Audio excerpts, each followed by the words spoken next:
મણિનગરની national હાઈસ્કૂલમાં અનેક ગેરરીતિઓ છતાં તંત્રના પાપે બાળકો આવી શાળામાં ભણવા માટે મજબૂર બન્યા। નમસ્કાર મિત્રો, હું વિપુલ પટેલ, શિક્ષાપત્રી સંદેશ ન્યૂઝ સત્યની સાથે। એક નજર આજના મુખ્ય સમાચાર પર।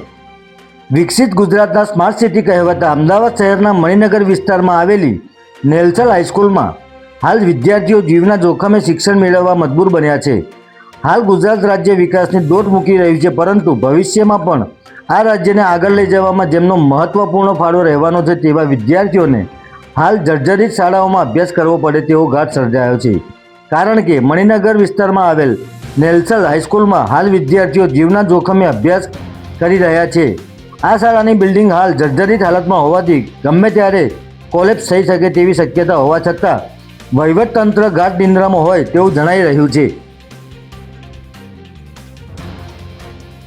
મણિનગર વિસ્તારમાં આવેલી નેશનલ હાઈસ્કૂલમાં પ્રવેશ માટે અને શાળામાંથી બહાર નીકળવા માટે માત્ર એક સીડી હોવાથી બાળકોને લાઈન બનાવીને શાળામાં પ્રવેશ કરવો પડી રહ્યો છે, જે આપ સૌ સ્ક્રીન પર જોઈ શકો છો।